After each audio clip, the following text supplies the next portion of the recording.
3 de la tarde, 41 minutos, los que toca ahora en nuestro bloque económico.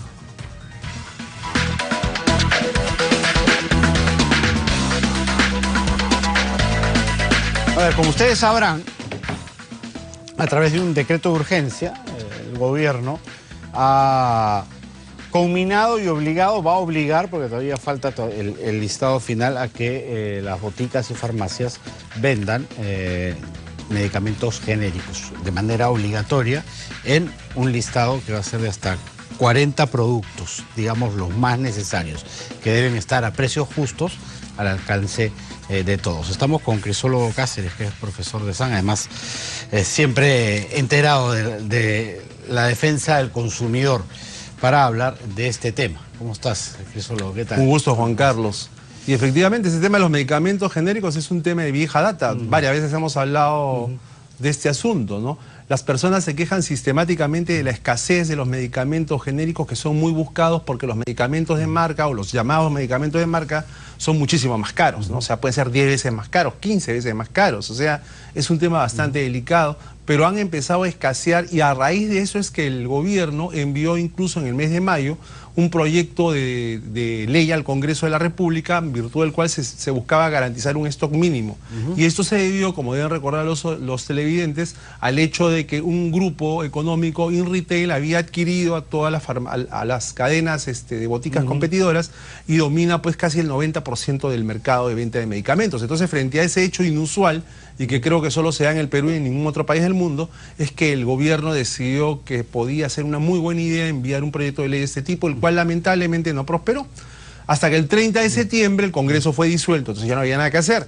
Sin embargo, como el Ejecutivo aparentemente tenía un interés en el tema, es que el 30 de octubre ha promulgado el decreto de urgencia número 007, o sea, es de fácil recordación. Como el agente. Como el agente secreto, ¿no? El 007 de 2019 establece que se declara como un tema de interés muy importante para el gobierno todo lo que se refiere a la venta de medicamentos y demás accesorios vinculados a la protección de la salud. Bueno, ¿qué dice este decreto? Dice muchas cosas en realidad, pero pone en lo que atañe, y que quizás ha sido lo más difundido, el énfasis en lo que son la venta de medicamentos por parte de establecimientos privados.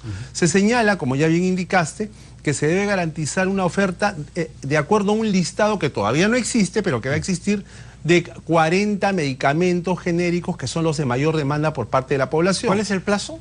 El 30 días. 30 días. Se va a elaborar esa propuesta. Perfecto. Desde que se dé el reglamento, desde que entró en vigencia el decreto de urgencia, de octubre, ¿no? Que es, claro, 30 de octubre hasta 30 de noviembre. Hasta el finales de noviembre. Así es. Bueno, pero nosotros vivimos lamentablemente una tradición en virtud de la cual normalmente los plazos se extienden indefinidamente. Pero bueno, volviendo al tema, acá tenemos que distinguir que hay dos grandes proveedores de medicamentos en el país. Uno de ellos es el Estado, a través de las farmacias de salud, a través de las farmacias del Ministerio de Salud, a través de las Fuerzas Armadas, fuerzas policiales, etcétera, etcétera. Y el otro lado son los privados. Entonces, en relación a los privados, te dice que tienen que garantizar este stock mínimo, y que de no cumplir con la lista que se va a publicar en su momento, se van a poder hacer acreedores de sanciones que van desde una amonestación hasta la imposición de 2 unidades impositivas tributarias, ¿no? En los primeros 3 meses de que esté vigente todo este andamiaje jurídico, se van a hacer visitas y fiscalización, pero solamente con fines preventivos, no va a haber sanción. Entonces, este es un marco que se está estableciendo. Ahora, ¿qué pasa con lo...? ¿Cuáles son exactamente las condiciones? Si yo tengo el medicamento A de marca, debo tener obligatoriamente el B genérico, claro, el equivalente. ¿Es más o menos así? Es más o menos así, pero el reglamento lo tendrá que determinar, porque ahora hay muchas preguntas. Porque, por ejemplo, se está sosteniendo que en estos 40 podría ser que, digamos, amoxicilina, tú tengas amoxicilina en cápsulas, amoxicilina en gotas, ¿no? Y amoxicilina en jarabe, por decirte. Cada una de esas es un solo producto porque es amoxicilina, o se cuenta como 3.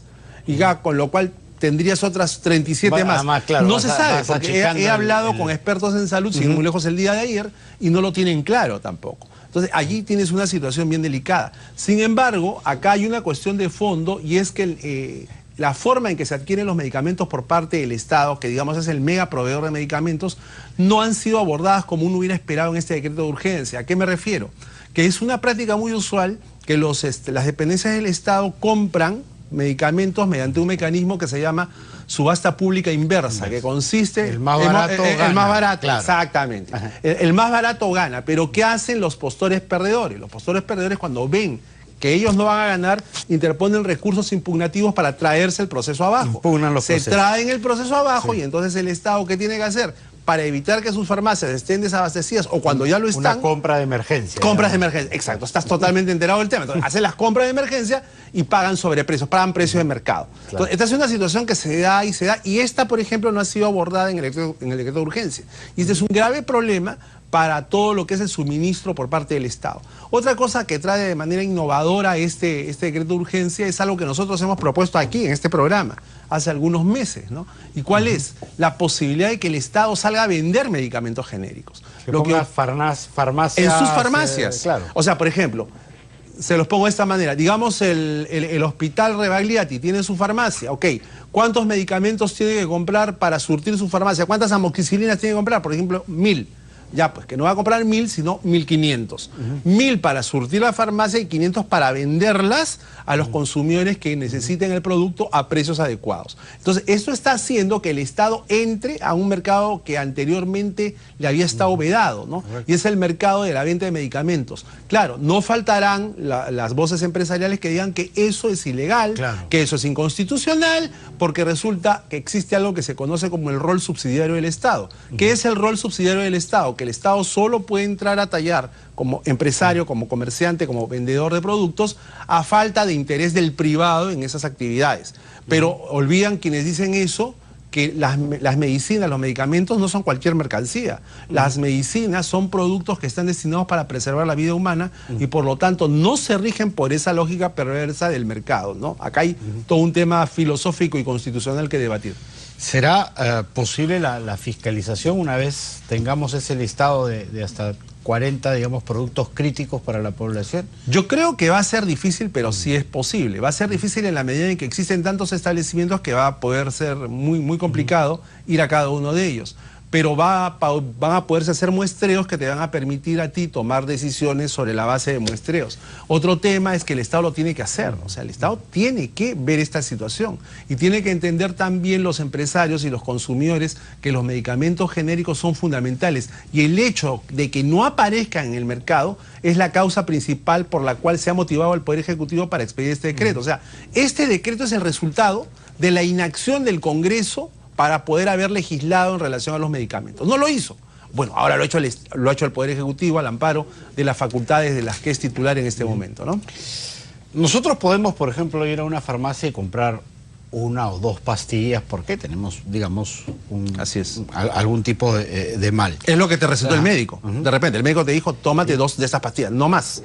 Tú vas y buscas eso. ¿Dice algo este decreto respecto a la cantidad mínima de compra? Porque, por ejemplo, te podrían vender los medicamentos de marca, sí por unidad, pero obligarte a comprar en caja o por blister, o sea, en cantidad mayor, los medicamentos. Eso es ilegal genéricos. y no tiene que decirlo el decreto de urgencia. Eso es lo que se conoce como venta atada. Es decir, tú quieres comprar un producto determinado, pero para venderte ese producto te obligan a comprar más u otro que no necesitas. Entonces el consumidor tiene derecho de comprar aquello que requiere. Pero además hay otro problema, y el otro problema es que muchas veces los precios no son declarados por las cadenas o por las farmacias a la DIGEMIT, que administra, como tú bien sabes, el Observatorio de Precios de Medicamentos, que le permite al consumidor saber cuánto cuesta cada medicamento de acuerdo a la jurisdicción en que se encuentre e ir y comprar.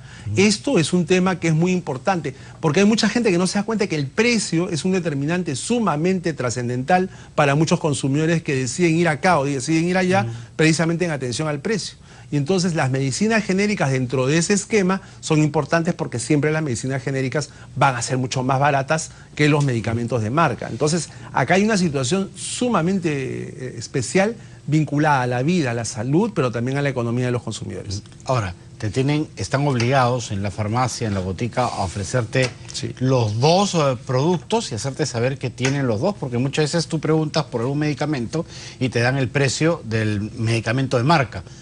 Tú tienes que hacer la repregunta y pedirle si tienes genérico para que recién te den esa opción.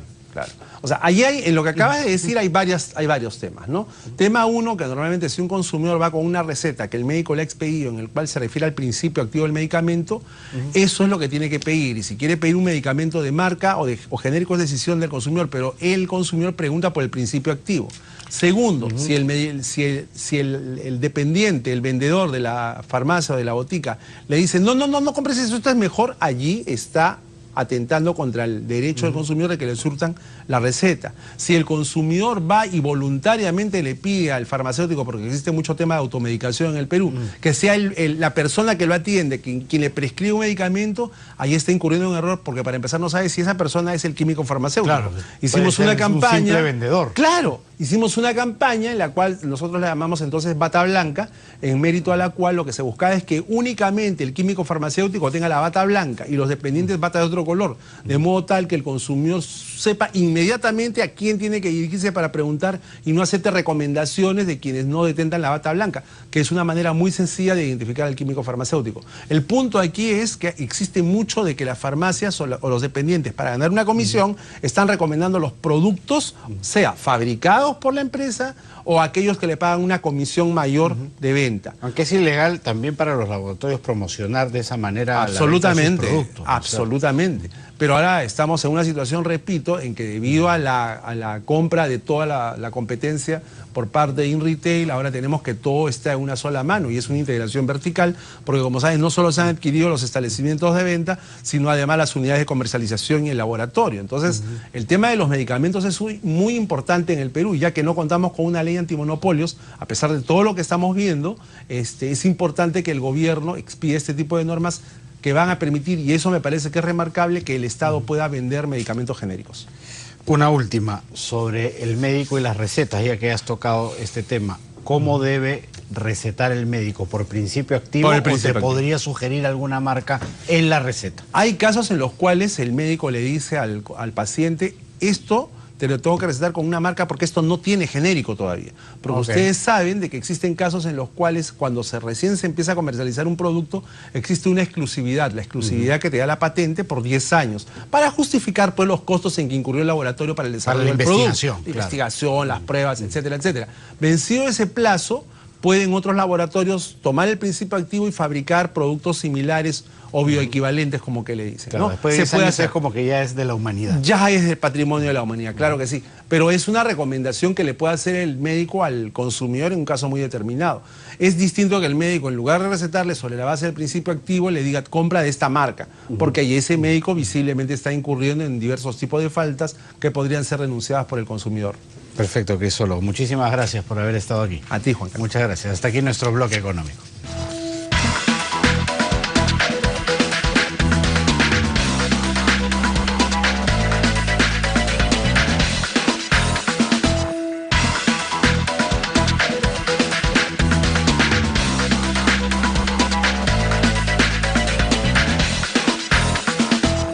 Vamos con algunas notas de la farándula. Durante este fin